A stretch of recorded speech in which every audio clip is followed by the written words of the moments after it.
नमस्कार आपण मानकु सरिता ओडिया किचन को स्वागत। आजिर रेसिपी दही बैगण प्रायतः आपण माने समस्ते खाइथिबे। बिल्कुल भोजी भले टेस्ट लागिबो। मु किपरि भाबरे बनौची ए वीडियो माध्यमरे आपण मानकु जणेबी। वीडियोटी देखिबा पूर्वरु चैनल जदि नुवा अछंती सब्सक्राइब करिवे। वीडियोटी भलो लागिले लाइक करिवे। चलंतु एबे आमे रेसिपीटी स्टार्ट करिबा। देखंतु सांग माने मु एठी 350 ग्राम बैगण नेइची। बिल्कुल फ्रेश बैगण नेइची। आपण माने जेमिति भी बैगण नियंतु गोटी साइज रो नेबे। तापरे आमे बैगण रो भुंडी रु एई अंशटी को काढी दबा। देखंतु मु किपळी भाबरे काढुची आपण माने एई अंशटी को काढी नेबे।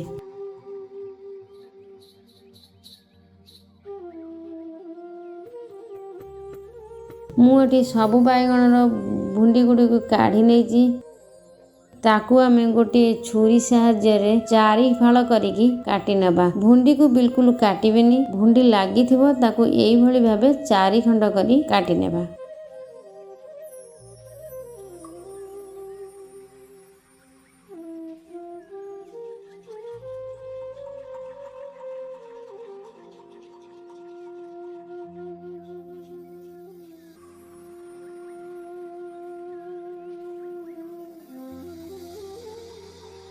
देखंतु मु गोटे छुरी साहाय्य बैगणटे को 4 खंड करी काटी नेउची। भुंडी काटिबेनी। भुंडी लागिथिबो एई भली भाबे काटिकी देखिबा सेथिरे पोको अछि कि नाही। एथिरे पोको नाही। बिल्कुल मोर फ्रेश बैगणटी नेइची। मु एई भली भाबे सबुतक बैगण काटी नेबे। देखंतु मु बैगण गुडी को काटी नेइची। तापरे मु गैस ऑन करी गोटे कड़ाई बसई देइची।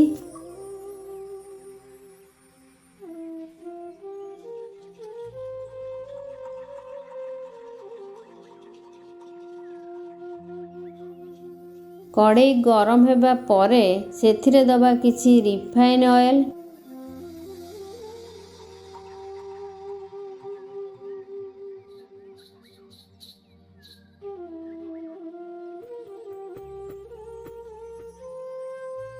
किछि समय परे मोर तेलटी ताती जाइछि।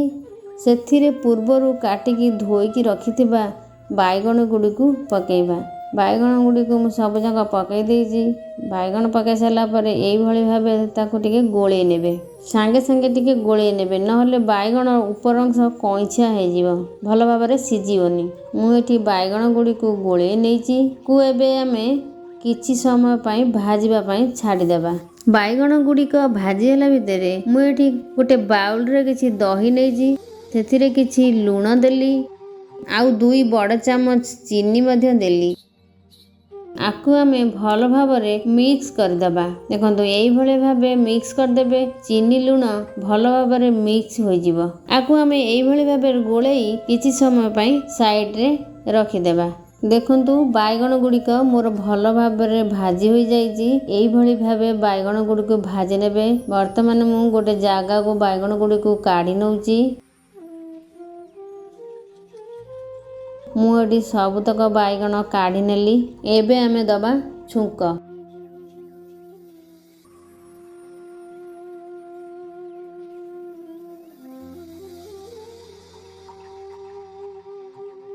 छुंक दबा पई कड़ाईटी एबे मु गरम करी सेतिरे किछि रिफाइन तेल नेइची। रिफाइन तेल गरम हला परे मु एठी नाली लंका 4टी पकेइची। ताको भल भाबरे भाजी नेबा।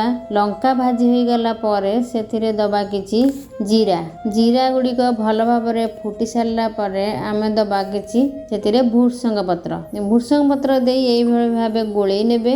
वर्तमान हमर छुंकटी रेडी हो जाइछि। अल्प किछि तादेरे पानी देई से छुंकटी को आमे काढ़ी नबा। पूर्वरु गोळेई रखिथिबा दही चीनी लूण मोर भल भाबरे एबे मिक्स हो जाइछि। एबे आमे छुंकिथिबा छुंकटी को सेथिरे देई दबा। देखंतु छुंकिथिबा छुंक गुडी को मु सबुतक एथिरे देई देली। देई सारिबा परे ताको भल भाबरे गोळेई नबा। सेथिरे दबा पूर्वरु छणा हेई रहिथिबा बैगण गुडी को एई भली भाबे देई दबा। बैगण देई ताकू गोटे डंकी साहाय्य रे बुडेई दबा। बुडेई सारिबा परे दही रे बैगण को भल भाबरे मिक्स कर सारला परे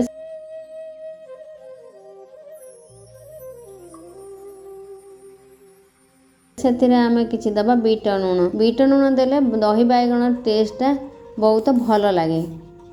ତାପରେ ଦେବା ଆମେ ଏଠି କିଛି ଭଜା ଜିରା ଗୁଣ୍ଡ, ଶୁଖିଲା ନାଲି ଲଙ୍କା ମୁଁ ଏଠି ଭାଜିକି ଗୁଣ୍ଡ କରି ରଖିଥିଲି, ସେଥିରୁ ମଧ୍ୟ ହାଫ୍ ଚାମଚ ଦେଉଛି। ତାପରେ ଆକୁ ଆମେ ଭଲ ଭାବରେ ଗୋଳେଇ ନେବା।